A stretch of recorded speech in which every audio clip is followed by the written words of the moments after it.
हमारी पत्नी के गर्दन तक उनका हाथ पहुंचा और बोला कि तुम लोग चुनाव जीत चुके हो, लेकिन शाहनवाज को नहीं छोड़ेंगे, उसको जान से मार देंगे। क्या तेजस्वी जी, ऐसे प्रत्याशी से आप सीमांचल में राजद की नैया पार लगाना चाहते हैं? टिकट मिलने के बाद आप मां से आशीर्वाद लेने आए थे और उसी मां को भद्दी भद्दी गालियों से नवाजा है। उन गालियों का मैं नाम नहीं ले सकता हूं। उनके साथ पप्पू पासवान का नाम था जो मेरे हाथ में घर में आग लगा रहा था। उनके साथ राशिक अंजुम नाम का आदमी था जो जेसीबी मेरे घर में चलाना चाहता था। अररिया के जोकीहाट से एआईएमआईएम विधायक शाहनवाज आलम ने अपने बड़े भाई व राजद प्रत्याशी सरफराज आलम पर गंभीर आरोप लगाए हैं। शाहनवाज ने प्रेस कॉन्फ्रेंस कर जानकारी दी कि रविवार शाम 15 से 20 लोगों को लेकर पूर्व सांसद सरफराज आलम उनके घर पर आए, उनकी मां, पत्नी और बेटी के साथ गाली गलौज किया और उन्हें जान से मारने की धमकी दी। मामले को लेकर विधायक शाहनवाज ने जोकीहाट थाना में सरफराज आलम सहित 15 लोगों के खिलाफ नामजद प्राथमिकी दर्ज करते हुए आरोपियों की गिरफ्तारी की मांग की है। घटना के बाद विधायक के आवास पर सुरक्षा व्यवस्था बढ़ा दी गई है। कल की घटना है। कल जो है हम रोज़ की तरह क्षेत्र घूम करके करीब मैं 8:30 बजे अररिया अपने आवास पे पहुंचा। मुझे फ़ोन आया गांव के लोगों का, घर से फ़ोन आया कि 4 गाड़ी से लोग सिसोना बड़ी तेज़ी से 4 गाड़ी घुसा है। उसमें बहुत खेद के साथ कहना पड़ रहा है, बहुत दुख के साथ कहना पड़ रहा है, उसमें हमारे बड़े भाई राजद के प्रत्याशी जनाब सरफराज आलम साहब, वो अपनी गाड़ी से, 3 अन्य गाड़ी से करीब 15 की संख्या में लोग पहुँचे। बाहर हमारी माँ, हमारी पत्नी, हमारी बेटी, 8 वर्षीय बेटी, वो टहल रही थी।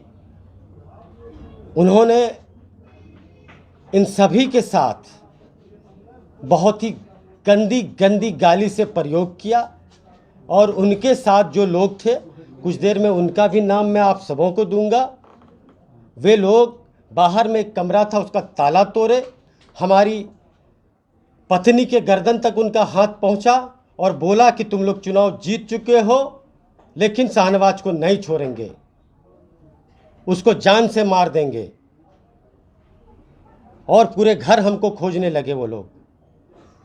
हमारी 8 वर्ष की बेटी को उन लोगों ने गाली दिया। हमारी पत्नी जो है डर से बेहोश हो गई। करीब 3 बजे रात में उनको होश आया है। जब उन लोगों को प्रशासन की सूचना मिली तो सब दुम दबा के यहाँ से भागे। उसके बाद उसकी सूचना हमने एसपी साहब को दी, डीएसपी साहब को दी, डीएम साहब को दी, जोकीहाट थाना को दी।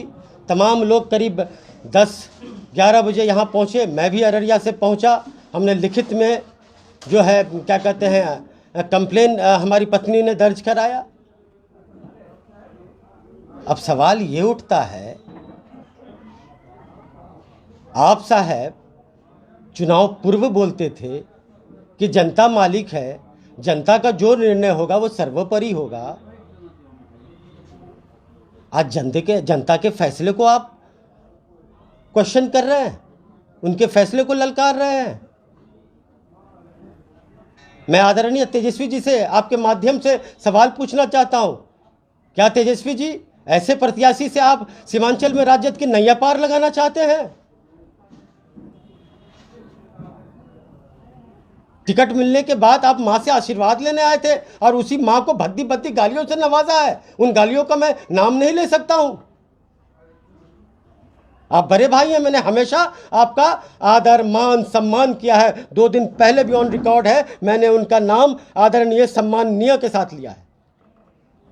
जब से मैं राजनीति में हूं, रोज मेरे साथ कुछ ना कुछ घटनाएं हो रही है। मैंने कभी पलट के उन बातों को नहीं देखा, मैंने आगे चलना सीखा। लेकिन जब हमारी पत्नी और बच्ची और मां पे प्रहार हो रहा है तो मैं चुप नहीं बैठूंगा।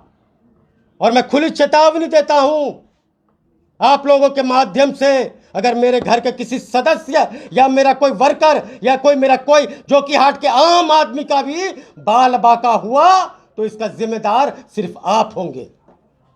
मैं आपके माध्यम से प्रशासन से भी मांग करता हूं, आने वाले दिन मेरे साथ या मेरे परिवार के किसी भी सदस्य के साथ या मेरे किसी कार्यकर्ता के साथ कोई अनहोनी होती है तो ये सारे लोग जिम्मेदार होंगे। उनके साथ पप्पू पासवान का नाम था जो मेरे हाथ में घर में आग लगा रहा था। उनके साथ राशिक अंजुम नाम का आदमी था जो जेसीबी मेरे घर में चलाना चाहता था। उनके साथ हाजी खलील था। उनके साथ राजद का जिला युवा अध्यक्ष गौरव कुमार बिट्टू था। उनके साथ अरशद मुखिया बलवात था। ये सारे लोग मां बहन की इज्जत को नापने के लिए रात में आए थे। क्या मतलब बनता है रात के अंधेरे में 10 बजे एक माननीय विधायक के घर में जा पाके आप लोग आक्रमण कीजिएगा? मैं बिहार सरकार से न्याय की गुहार लगाता हूं, मैं बिहार के प्रशासन से न्याय की गुहार लगाता हूं और हाथ जोड़ करके जोकी की जनता से कहता हूं कि मुझे इंसाफ दिलाइए। बहुत शर्म की बात है आज जितने भी लोग राजद को जोकीहाट में वोट नहीं दिए, गर्व से उनका सीना चौड़ा हो रहा है और वो लोग बोले कि मेरा सही फैसला था। और साहब जिन लोगों ने आपको वोट दिया, शर्म से उनका सर नीचा कर दिया आपने। आप परिवार के सदस्य हैं, आप बड़े हैं, आप आदरणीय हैं। अगर किसी तरह की कोई तकलीफ थी हम सारे लोग बंद कमरे में बैठ के बात कर सकते थे। आपने तो अति कर दिया। हम तो सम्मान देते रहे। और आपकी बेटी है, इधर आओ। या 8 वर्षीय मेरी बेटी है, क्या उनकी बेटी नहीं है? इसको मां बहन लगा के गाली दिया गया। क्या मेरी पत्नी उनकी बहू नहीं है? उनको ऐसे ऐसे आपत्तिजनक गालियों से नवाजा गया जिसका मैं वर्णन आप ऑन रिकॉर्ड नहीं कर सकता हूं। यही चंद बातें हैं। मुझे उम्मीद है प्रशासन इस बात को संज्ञान में लेगी, जोकीहाट के मतदाता इस बात को संज्ञान में लेगी और हमें इंसाफ मिलेगा। और मैं साथ ही साथ प्रशासन से ये अपील करता हूं, गुजारिश करता हूं, जो लोग भी थे 24 घंटे में उनकी और उनकी गाड़ी के साथ गिरफ्तारी हो। अगर मुझे न्याय नहीं मिलेगा तमाम जोकीहाट के लोग जन आंदोलन पे उतरेंगे। हमारी पत्नी ने 7 नामजद अभियुक्त 7 नाम लोगों को पहचाना फेसबुक या सोशल माध्यम से। विधायक की पत्नी है तो आए दिन फेसबुक या पॉलिटिकल लोगों को देखती रहती है। 7 आदमी को उन्होंने चिन्हित किया है और कुछ अन्य लोग हैं। मुझे लगता है कि जब क्या कहते हैं जांच होगा सारे लोग क्या कहते हैं उनका नाम भी आ जाएगा। एक ब्लैक कलर की स्कॉर्पियो थी जो राजद युवा अध्यक्ष गौरव कुमार बिट्टू का था और एक और लड़का था उसमें खरैया बस्ती का बबलू है, उसकी भी गाड़ी थी स्विफ्ट, वो भी है। एक फिरोज मुखिया सदबीटा का है, उसका एसयूवी है 786 नंबर है, वो भी था। और सरफराज साहब खुद इंडिवर नाम की गाड़ी जो 1 नंबर से उससे थे। ट्विटर हैंडल पे कहा जा रहा है कि नशे की हालत में आए थे, तो क्या सही बात है? तो जांच का विषय है। नशे में थे, सारे लोग नशे में थे। नहीं तो कोई शरीफ आदमी के घर रात के 10 बजे आप क्यों जाओगे?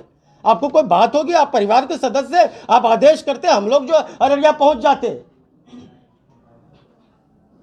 बता दें कि जोकीहाट विधायक शहनवाज आलम राजद प्रत्याशी सरफराज आलम के छोटे भाई हैं। जोकीहाट विधानसभा सीट पर सरफराज आलम के छोटे भाई शहनवाज आलम AIMIM से चुनाव लड़े थे, जिनमें शहनवाज आलम की जीत हुई है। दोनों ही सीमांचल के कद्दावर नेता रहे पूर्व केंद्रीय गृह राज्य मंत्री स्वर्गीय तस्लीमुद्दीन के पुत्र हैं।